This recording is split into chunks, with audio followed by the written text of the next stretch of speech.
এবং rubber plantation যে sector, এই সেক্টরের পক্ষ থেকে আমরা শ্রম কমিশনের কাছে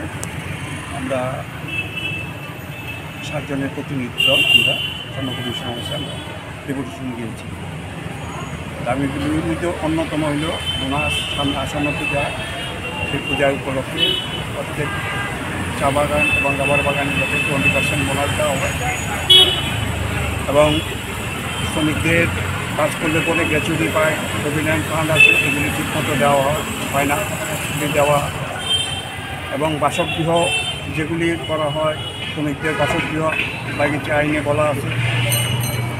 এগুলি ঠিকভাবে পাওয়া যায় না। এবং এই যে আজকে ত্রিপুরা যে অধিকাংশ বাগানগুলিতে এখানে কিছু মাফিয়া, কিছু শাসক দলের চলতি বাহক, তারা বিভিন্নভাবে বাগানগুলি প্রায় বেদখল করার চেষ্টা করে এবং দোকানের বাগানের জায়গা, রাবার বাগানের জায়গা, চা বাগানের জায়গা বিক্রি করে দেওয়া এবং রাস্তা করা, দোকান করা, অফিস করা, বিভিন্নভাবে তারা এগুলি বেদখল হইতেছে। বাগিচা আইনে কথাগুলি বলা আছে যে এগুলি অন্য কোনো কাজে লাগানো যাবে না, কিন্তু এখন গভর্নমেন্টের তরফ থেকে কোনোরকম তদারকি নেই।